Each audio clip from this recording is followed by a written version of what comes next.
Prabowo memuji Jokowi.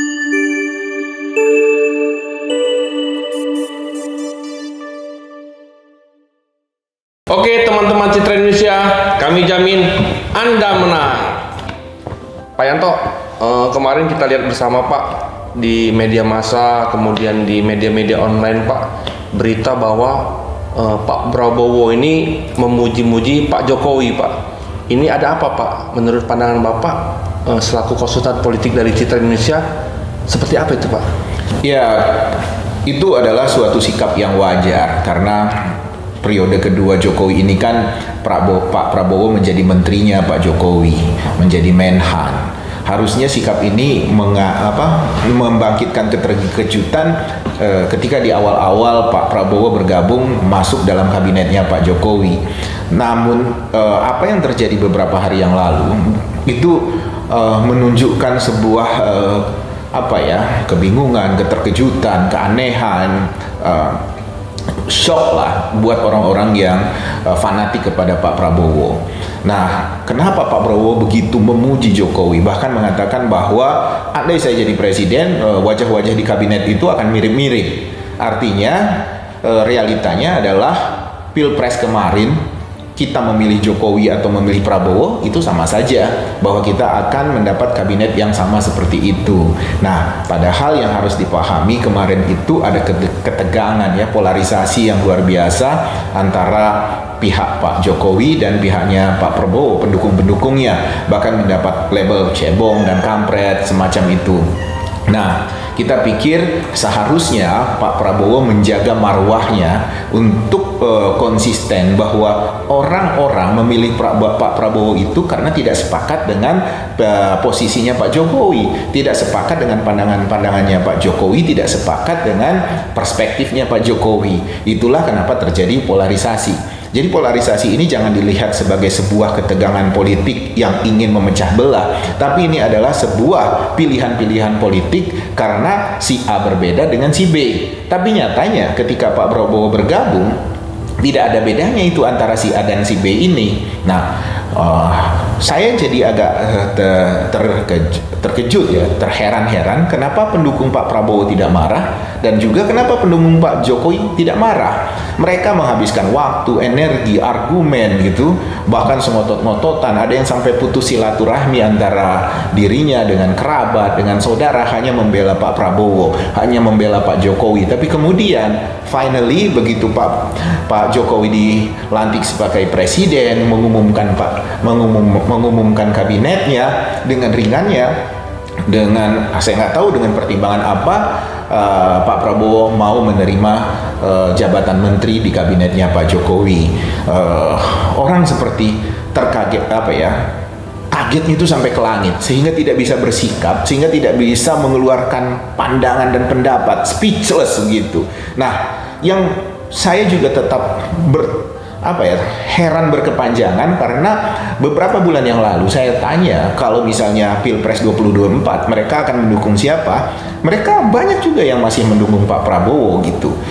Saya juga aneh kenapa Pak Prabowo masih tinggi suaranya, tapi kalau dihitung-hitung dengan nalar itu lebih karena pesaing atau penantang dari pihak non Jokowi itu belum muncul.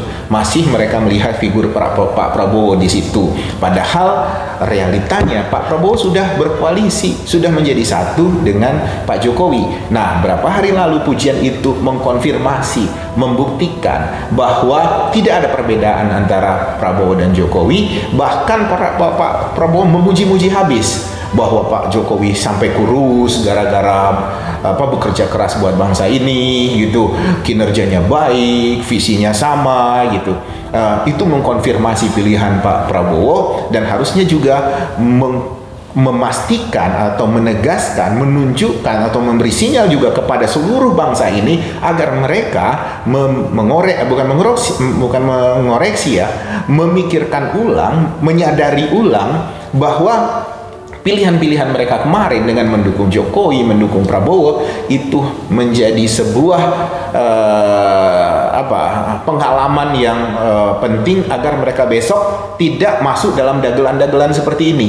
Bagi saya ini dagelan. Karena apa? Karena pemilu itu diselenggarakan agar ada pihak-pihak yang memiliki pandangan yang berbeda dipertarungkan gitu, dikontraskan sehingga orang memilih itu dengan bangga. Kalau sekarang ini apa kebanggaannya? Memilih Pak Jokowi, memilih Pak Prabowo sama saja.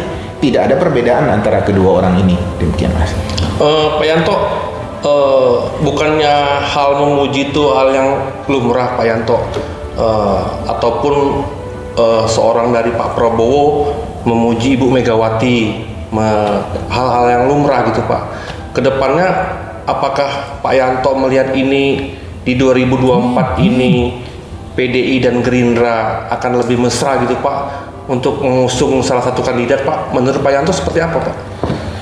Kemungkinan itu tetap bisa, Mas Yuki. Gerindra berkoalisi dengan PDIP, kemudian Gerindra pecah kongsi dengan PDI Perjuangan, itu bisa saja terjadi. Cuma kalau yang namanya kebiasaan saling memuji itu, saya rasa cuma di kebudayaan di Indonesia ini aja politisinya berseberangan, hari ini besok memuji, hari ini berkelahi, besok berangkulan, malam dia mengkritik, pagi ketawa-ketawa. Hanya di Republik ini saya rasa politisi yang agak aneh seperti ini. Karena bukan apa-apa, di luar negeri itu, apalagi kalau dia menganut sistem demokrasi yang sangat terbuka, bahwa kalau kita memilih partai A, ya karena partai A itu warnanya hijau misalnya. Kita memilih partai B karena partai B itu warnanya biru. Kita memilih partai C karena warnanya kuning, partai D warnanya merah.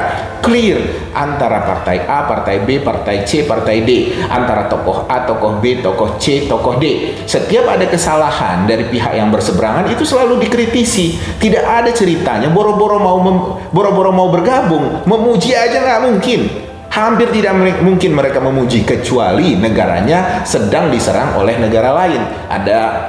Ada keterancaman dari negara lain, dari pihak luar gitu, bisa mereka bersatu untuk menjaga kedaulatan negara mereka. Tapi sepanjang negara itu aman-aman saja, yang namanya kontestasi politik, yang namanya positioning politik, yang namanya argumen politik itu terus berlangsung. Bahkan yang menurut kita, kacamata kita yang orang luar, bahwa pemerintahan itu sudah berjalan dengan baik. Ini kita misalnya di Amerika, saya lihat misalnya Barack Obama sudah menjalankan pemerintahan itu dengan baik. Tetap aja tuh orang-orang di masyarakat Amerika, internal mereka mengkritisi Presiden Obama dengan sangat serius, dengan sangat kritis. Nah, itulah gunanya demokrasi. Jadi untuk apa kita mengeluarkan biaya banyak mengaku-ngaku demokrasi, tapi begitu siapa yang menang, mereka berbagi-bagi antar mereka saja, kemudian seolah-olah negara ini diatur dengan cara-cara arisan. Itu yang nggak boleh. Nggak bolehnya, yaitu memang hak-haknya para elit, tapi rakyat harusnya menyadari bahwa mereka nggak boleh lagi diperdayakan, agak sedikit dimuslihatkan, ditipu-tipu gitu ya, dalam tanda petik, dengan langkah-langkah seperti ini. Itu tidak elok gitu, bahwa saya memilih si A, saya mendukung si A karena A itu berbeda dengan si B. Itu yang harus disadari oleh si A, itu yang harus disadari oleh si B, bahwa pendukung mereka mengeluarkan energi, mengeluarkan emosi, bahkan mungkin mengeluarkan berbagai resources karena mereka berharap bangsa dan negaranya berbeda kalau kamu menjadi presiden. Tapi kalau ternyata besok-besok kandidat itu mengatakan, oh saya sama aja dengan si B gitu, ngapain kau bertarung? Kenapa kamu menganggap bahwa dia lebih baik tapi kamu mau men-challenge dia kemarin? Ya kan? Misalnya kemarin kan Pak Prabowo men-challenge Pak Jokowi, menantang Pak Jokowi dalam Pilpres. Artinya kan Pak Prabowo menganggap ada yang keliru di perspektifnya Pak Jokowi gitu, dari standing positionnya Pak Jokowi dalam memimpin negara ini. Maka dia men-challenge gitu, memberikan gagasan-gagasan alternatif. Nah, disitulah meriahnya demokrasi ini, sehingga ada yang mendukung Pak Jokowi, ada yang mendukung Pak Prabowo. Tapi ketika misalnya Pak Jokowi mengatakan, oh silakan bergabung dan saya bergabung, kemudian nilai-nilai apa yang diperjuangkan selama ini gitu, gagasan-gagasan apa gitu, gengsi apa yang kebanggaan apa yang diperjuangkan selama ini, kalau akhirnya kamu mau bergabung dengan orang yang selama ini kita sampaikan kepada rakyat dia keliru, dia berbeda, dia nggak benar gitu, misalnya dia kurang tepat, tapi kemudian akhirnya mengatakan, oh ya, dia bagus, dia hebat, dia sip, dia bekerja keras, dia bekerja baik. Nah, akhirnya kita tidak punya alternatif gagasan, Mas Yuki. Nah, bangsa ini akhirnya miskin gagasan, miskin argumen, miskin visi.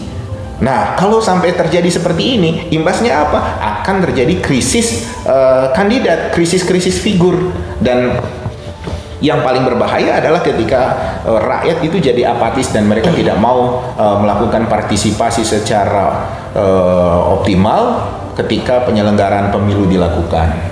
Pak, kemarin kita lihat bersama Pak bahwa Pak Prabowo memuji Pak Jokowi, Pak. Bukannya itu salah satu strategi, Pak? Jitu. Ya, itu banyak yang menghibur-hibur diri sendirilah,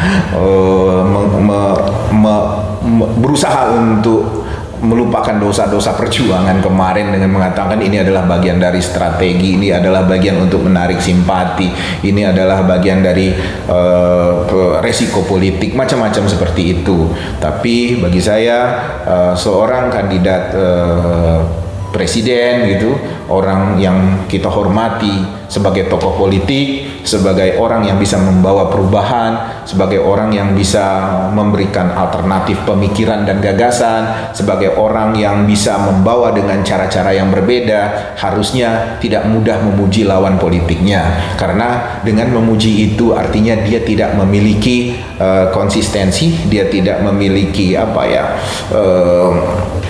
perjuangan, nilai-nilai perjuangan yang tegas, yang lurus, yang konsisten, yang diyakini kebenarannya menurut dia selama ini. Jadi bagaimana kita mau mengatakan bahwa kita bisa berharap dengan orang itu kalau ternyata besok dia mau bergabung dengan orang yang kita anggap tidak tepat. Terima kasih Pak Yanto terkait penjelasan yang kita ketahui bersama bahwa Pak Prabowo memuji Pak Jokowi. Semoga bangsa ini akan lebih baik lagi, Pak Yanto. Terima kasih. Oke, teman-teman Citra Indonesia, demikianlah pembahasan kali ini terkait Pak Prabowo memuji Pak Jokowi. Teman-teman Citra Indonesia, jangan lupa tetap pantengin terus di channel konsultanpolitik.com dan komen, like, and share.